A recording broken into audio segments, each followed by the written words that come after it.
Newcastle are in massive transfer battles. So from discussing the latest on Alexander Isak's future, to revealing the interesting details on Newcastle's second bid submitted for Yoane Wissa, to a transfer exclusive coming out of London, we'll also break down the massive developments regarding Benjamin Sesko's potential move to Newcastle United.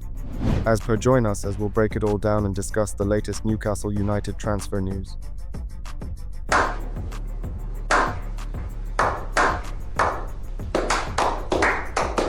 Let's go!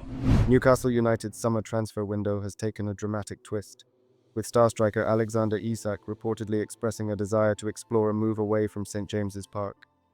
According to Fabrizio Romano, Isak has officially informed the club of his intent to consider options this summer. Romano stated, "Breaking, Alexander Isak has informed Newcastle of his desire to explore a move this summer. Club aware of players' plans and will now decide how to move." This comes just months after Isak enjoyed his second consecutive 20-goal Premier League season, firmly establishing himself as one of the league's most clinical forwards. Newcastle have made it clear they do not want to sell the 24-year-old, and it would take an extraordinary offer to change their stance. Despite the uncertainty, Newcastle are still working around Isak, not away from him. The arrivals of Anthony Elanga and possibly Yoane Wissa are seen as moves designed to support Isak, not replace him. Manager Eddie Howe confirmed there are ongoing talks between the player and the club, but made it clear these are not related to a new contract. Instead, the priority is simply to get Isak happy and focused ahead of the new campaign. A surprising element in this saga involves the public investment fund, Newcastle's Saudi owners. Reports claim Al Hilal, another PIF-owned club, made an approach to sign Isak, but Romano delivered clarity on that situation too. There's nothing ongoing between Alexander Isak and Al Hilal now. Isak has already turned down Saudi options. He said no, as his wish remains to play at the highest level in Europe. The real club in concrete talks for Isak was, is, and remains Liverpool. With Isak determined to stay in Europe, Liverpool have emerged as the most serious contenders. Sources close to the club believe a move to Anfield is increasingly possible, and some Newcastle players are said to believe a deal could happen this summer. That said, Isak has publicly expressed loyalty to Newcastle in the past. Earlier this year, amid interest from Arsenal, he said, "It's been written how much I love the city and the club, how well I feel there. I'm not thinking about the future. I just want to perform for Newcastle." So what's changed? The final say on Isak's future now rests with Newcastle's owners, the Public Investment Fund, rather than the manager or recruitment team. Sources close to Telegraph Sport reveal that Yasser Al-Rumayyan, Newcastle's chairman, has taken a rare hands-on role in the matter, highlighting just how significant this decision is. Isak has 3 years left on his contract, and Newcastle continue to insist he is not for sale, unless the player's desire to leave becomes too strong to ignore. Newcastle are in a delicate position. Losing Isak would be a major blow, both symbolically and tactically. But with Liverpool circling and the Public Investment Fund now involved at the highest level, the situation could change rapidly in the coming weeks. Then, in another development, Newcastle United's bid to sign Brentford forward Yoane Wissa has hit a major obstacle, with the London club rejecting a £25 million offer and taking a hardline stance on the player's future. Despite Wissa's clear desire to join the Magpies and a willingness from Newcastle to increase their offer to around £35 million, Brentford are demanding a significantly higher fee, leaving the deal in serious doubt. Sky Sports reporter Keith Downie revealed that Brentford have told Newcastle to either raise their bid substantially or walk away from the negotiations. While Spurs and Nottingham Forest have also shown interest, Wissa has made it clear he only wants a move to Tyneside. The player has reportedly told Brentford he has no intention of returning to training, frustrated by what he believes is the club pricing him out of his dream move. Tensions have escalated further, with Wissa leaving Brentford's pre-season training camp in Portugal amid the ongoing speculation. According to TalkSport's Ben Jacobs, the 28-year-old feels the club has broken a verbal agreement made last summer.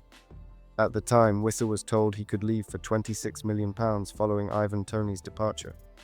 Trusting that pact, Wissa did not push for a pay rise or improved terms during the season. Now, with Brentford refusing to accept Newcastle's offer, he feels betrayed and is threatening to boycott training altogether. On the pitch, Wissa has been one of Brentford's top performers. He made 35 Premier League appearances last season, scoring 19 goals, the second highest tally in the squad. His attacking output was consistently impressive, leading the team in shots per game with an average of 2.6 and ranking third in both key passes per game and overall match ratings. Described as extraordinary, Wissa has been a vital part of Brentford's front line and was seen by Newcastle as a dynamic option to either support Alexander Isak or provide reliable cover in attack. Despite the current deadlock, the situation may not be over. Craig Hope of the Daily Mail reports that the deal is not yet considered dead, with those involved still pushing behind the scenes. However, Newcastle are now beginning to explore alternative targets in case Brentford continue to resist a sale. As the saga develops, all eyes remain on whether player power and Wissa's determination to move will be enough to force Brentford's hand.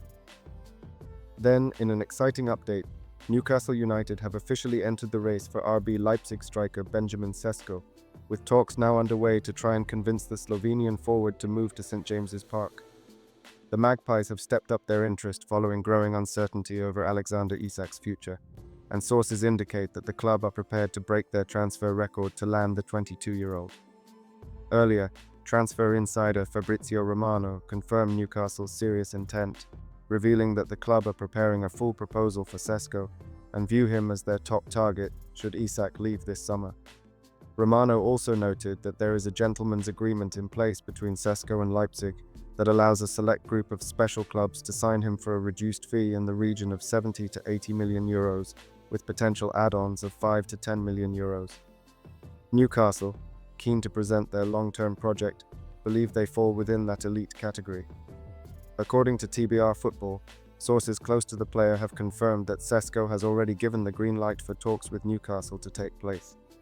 While there is no agreement yet, he is open to the move and is carefully assessing his options. The player is intrigued by the project on Tyneside, and Newcastle are now focused on persuading him that St James's Park is the right next step for his career. Newcastle would be willing to spend around £70 million, including add-ons, to get the deal done, which would eclipse their current record transfer of £63 million. An initial offer believed to be in the region of £61 million is being considered, with the club ready to match Leipzig's valuation if they receive positive signs from Sesko's camp. The striker, who had previously been linked with Arsenal, saw that move collapse as the Gunners opted for Victor Gyökeres instead. Manchester United have also held talks, while Chelsea remain interested. However, Sesko's representatives have repeatedly stressed that staying at Leipzig for another season is still an option. Now, with Newcastle accelerating their interest, they've positioned themselves as one of the most serious contenders for his signature. TBR's Graham Bailey reports that there are two key reasons behind Newcastle's push for Sesko: the growing likelihood of Isak's departure, and a series of failed attempts to sign other top strikers this summer. The club previously pursued Bryan Mbeumo, João Pedro, and Hugo Ekitike, but none of those deals materialized. With the season approaching, Newcastle are determined not to miss out on another forward target. According to Bailey, Newcastle head coach Eddie Howe personally instructed the club's recruitment team to explore a move for Sesko, and their initial approach has been met with a positive reaction. Talks have intensified over the past 48 hours, and the club have formally contacted RB Leipzig to make an inquiry about the striker's availability. Interestingly, Sesko was absent from RB Leipzig's recent pre-season friendly against Toulouse. Although Leipzig are reportedly planning to sell Andre Silva and Timo Werner, which might reduce their urgency to part ways with Sesko, Newcastle are hopeful that a substantial bid and a clear sporting vision can tip the scales in their favor. Sesko has been on Newcastle's radar for some time, and with the striker now open to talks, the Magpies are pushing hard to make this marquee deal happen. Still, with Alexander Isak's future hanging in the balance and ongoing uncertainty surrounding potential moves for both Benjamin Sesko and Yoane Wissa, Newcastle United are expanding their search for attacking reinforcements. According to a new report from the Mail's Craig Hope, the Magpies have added 2 more Premier League strikers to their shortlist, a list that already includes Sesko and Wissa. One of the new names under consideration is Chelsea forward Nicholas Jackson. The 24-year-old caught attention last season, including for his red card against Newcastle, which indirectly helped secure Champions League qualification for Eddie Howe's side. With Chelsea's recent additions, including Liam Delap and João Pedro, Jackson may find himself deemed surplus to requirements. However, any deal won't come cheap. Sky Sports reports that Chelsea have now set a firm price, using the £79 million Liverpool are reportedly paying for Hugo Ekitike as a benchmark. It means Newcastle would need to dig deep if they are serious about landing the Senegalese striker. Joining him on the shortlist is Ollie Watkins, whose stock continues to rise after another standout season at Aston Villa under Unai Emery. The 29-year-old is eyeing a place in England's squad for next summer's World Cup and could be tempted by a high-profile move. Still, his age and Villa's likely high asking price could complicate matters, given that Newcastle have so far been reluctant to offer more than £35 million for a 28-year-old Wissa. It's unclear how far they'd be willing to go for Watkins. At present, Newcastle's striker shortlist features 4 primary targets: Sesko, Wissa, Jackson, and Watkins, with the expectation that 2 new centre forwards will be brought in if Isak departs. But while the ambition is clear, none of the deals are guaranteed, and the club are walking a fine line as the season edges closer. Still, Newcastle have built a reputation for getting the big calls right when it matters most. Backed into a corner, Eddie Howe's side have often found a way, and they may need to do so again as this high-stakes striker search unfolds.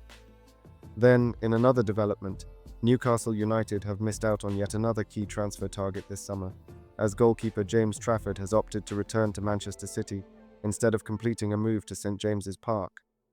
The Magpies had made significant progress in their pursuit of the 21-year-old, even seeing a £27 million bid accepted by Burnley. However, a buyback clause inserted by City when they sold Trafford in 2023 ultimately changed the course of the deal. With just an hour left before the clause expired, Manchester City exercised their right to match Newcastle's offer, leaving the final decision in the hands of the player. Trafford, who left the Etihad just 2 years ago in a £14 million move, chose to return to his former club, where he is expected to serve as understudy to Ederson with the long-term prospect of becoming the club's #1 goalkeeper. The setback adds to what is becoming a frustrating summer for Newcastle United. Trafford's rejection follows a string of high-profile near misses, with several players choosing rival Premier League clubs over a move to Tyneside. Brian Mbeumo and Matthias Cunha joined Manchester United, Joao Pedro and Liam Delap were secured by Chelsea, and Hugo Ekitike completed a move to Liverpool after the Magpies saw an initial bid rejected by Eintracht Frankfurt. Newcastle had been tracking Trafford for over a year, and came close to securing his signature last summer when they were among the few clubs expressing serious interest. At the time, personal terms had already been agreed, but the club ultimately chose not to push the deal over the line. That delay has proven costly, as the player is now headed back to Manchester under very different circumstances. While Trafford's decision is understandable given the opportunity to return to one of the world's top clubs, it highlights a broader issue for Newcastle this transfer window: a growing list of targets slipping away and being snapped up by direct competitors. Then, in a massive update, if you would want to know Eddie Howe's recent huge interview, click the video link on screen now.